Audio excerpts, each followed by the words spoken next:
Hi guys, this is a video on Google Chrome, an open source web browser available for the Windows platform to download today. Now this program is actually in beta at the moment, so expect to find some bugs, but I'll just be giving you a tour of the program and its features. So let's get started. When I start Google Chrome, you can see that they've sort of made their own UI. Now it looks a little bit different to what you'd probably see because I have a custom theme on Windows, so you can see at the top I'm using Windows Vista. This is the custom theme that you'd normally see. This is what Internet Explorer looks like, but as you can see, Google have missed a couple of things like the menu bar, because in Internet Explorer if I press Alt you can see I've got the menu bar right here, but we don't actually have a menu bar inside Google. You can see we've got the small logo of Google there. Okay, so slightly lower than that you can see we've got the tabs. Now this is different again to Internet Explorer, which has the tabs below the address bar. So you can see we have the tabs above.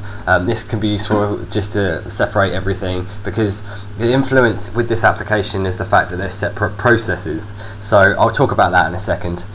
Okay, so you can see here as we go a little bit below, you can see it says type to search here.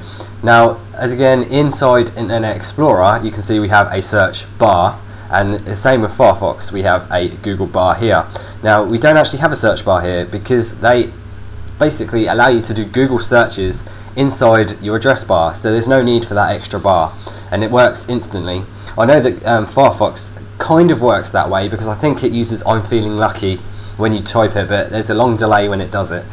When you type a search command, it should go to the first website, but this does this instantly. So if I give you an example, I'm just going to type test. Now you'll notice as I do this we get a sort of awesome bar look, like you do in Firefox. So you see we've got a couple of YouTube videos, we've got test.com that's come up, and straight away it says search Google for test. So if I click that, straight away it's search Google. So you've got a search bar accessible all the time that does it instantly, and does it in, by the looks of it, your location. Now you can see that it also, for some reason, it highlights the main site, so you see www.google.co.uk in black. Also, when this switches to HTTPS, this will go green, so it sort of enforces the website, I suppose. Okay, so that was just explaining what I'm not sure what they call it. I think they call it the Omni bar, but it's similar to Firefox's Awesome bar. And you can see on the main page when you first started that we have the most visited showing. Now this just shows you obviously the most visited, so if you browse a lot with your browser, it's just useful if you first start your browser for it to show you what you go on most. A lot of people said this isn't useful, but you can change this to go to a home page in your options. Now over on the right hand side you have the searches, so you can search for the history of what you've seen, and also the recent bookmarks. So this is just the home page you're greeted by when you first start Google Chrome. Now these are all my bookmarks. As you can see, I've got a folder full of bookmarks, a load of bookmarks. I've got some from IE as well. This was done when I imported the settings through Google Chrome from Firefox and IE, and it worked flawlessly. And they're just the bookmarks basically, not much else to say about that. Now on the right hand side you can see we've got page settings, and we've got the settings for the browser. Now this looks similar again to Internet Explorer, so you've got page and tools here, so it's kind of the same. So I'm just going to walk you through the options. If you go to the page, you can see we get new tab, which is similar to if you press the plus button here on the new tabs, or you can get a new window, or you can get an incognito window. Now I'll show you that in a second. We've got create application shortcuts, again I'll show you that in a second, cut, copy, paste, find in page. Now if we click that, you can see it just does a small drop down, sort of an inline search on the page, and that's the search feature. You can print, text zoom, larger, smaller. I know that Opera does this in sort of I'm not sure how that works, but you get a percentage when you zoom in. We also get developer, view source, debug JavaScript, JavaScript console, and task manager. I'll go through that in a second as well. And report a bug or broken website. So this will be useful for those of you who are finding crashes when you load certain websites. You just go to browser crash, go boom, or something like that, and then report it to them. As again, this is in beta stage, so people complaining, you have to realise that this software hasn't been out long, and there's work to be done on it. And also it's open source, so it can be built on. So that was the page settings. Now if we go into the actual settings of the browser, you can say always show bookmarks bar, which is the bar I just showed you, history, downloads, clear browsing data, import bookmarks and settings, options, about Google Chrome, and help. If I go into the options, you can see there isn't that many compared to other browsers. On startup, you can open a specific page, the home page here, and default search is Google, so we've got a choice of Yahoo, MSN and Ask, and make it your default browser. In the minor tweaks, we've got the download location, the passwords, and the font and language settings. And then under the hood, you've got some more choices, so you can help it by sending usage statistics. I know people aren't a big fan of this, but you can untick this because they find that they don't like the fact that Google tracks things. And we have network settings, web content, we can have Google Gears settings, computer-wide settings, and cookie settings. So a bunch of settings that you can configure. So let's go into the task manager, and I'm just going to force the fact that this is a multi-process browser. Now this can be really useful because if a tab freezes up, for example in Firefox, let's give it Firefox as an example. If I was to start up another version of Firefox, this is still, if I quickly go into the task manager, this is still all running under the same process. You can see we've only got one Firefox here, so it's all running under the same process even though you have two windows open. Now with Google Chrome, it opens up several processes, and I know some people are complaining about this. They're saying, why is there so many chrome.exe files in my task manager?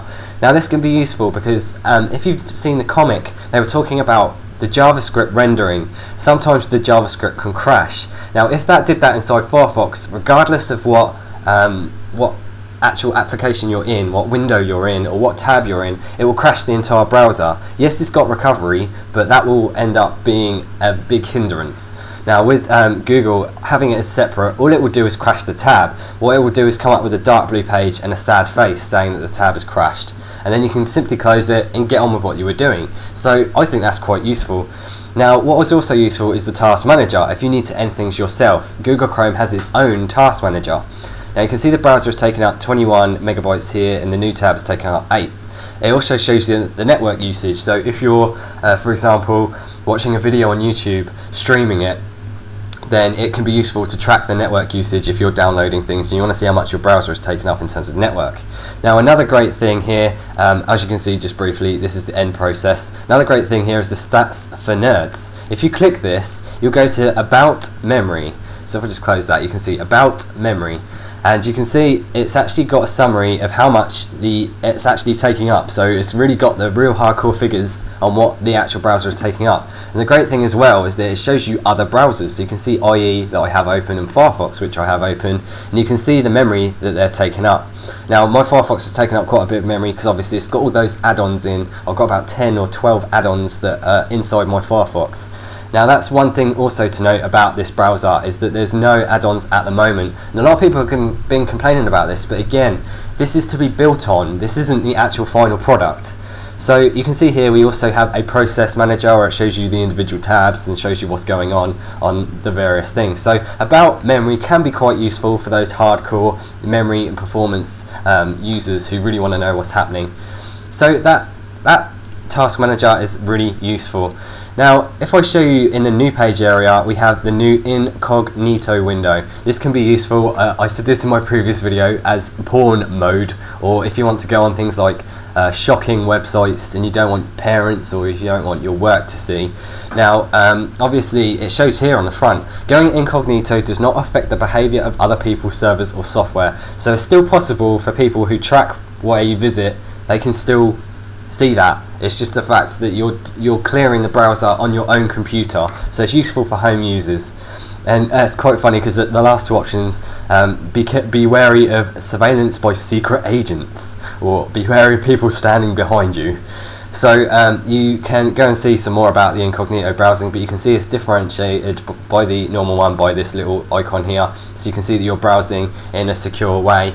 I know that IE8 apparently has private browsing again, which is known as porn mode, but that is maybe useful for users who want to delete their history, because I've had a lot of questions from users asking about deleting their history.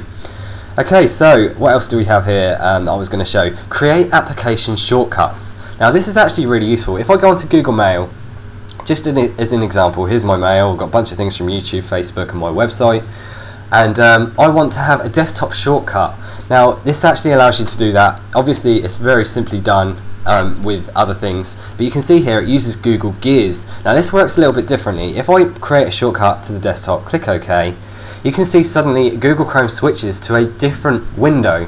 It's actually lost its tabbing functionality, and it's also lost the address bar, and you can see that I now have a icon on my desktop. So if I was to close this and then go onto this icon, it looks as if it is an application and not a web browser, because I think that's what Google are trying to lean towards. They're just showing it as an application and not a browser. So you can have loads of instances obviously of Google Chrome open because they work on different processes, and it looks more like an application and less like a browser.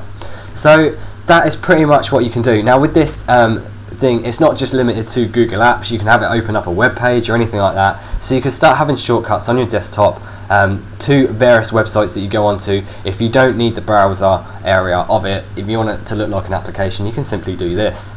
So I think that is one of the useful features with Google Chrome. Now I think that's about it for me to show you. We can see the bookmark feature here. It looks similar to Firefox. It's an instant bookmark feature. You can then put things in and where you want to put it. But that's pretty much it in terms of what you want to see. It's just the main features. One thing I need to show you, if I randomly show you YouTube, if I show you down here, you'll see that is the status bar. Now you didn't see that very quickly. You can't. There's no actual status loading bar. Now some people have said that this is a big issue because you can't see how far. This is a video. Sorry about that. You can't see how far a browser has got in loading your page. So it may not be useful. It may be useful. But again, this is a beta application. It's Google Chrome.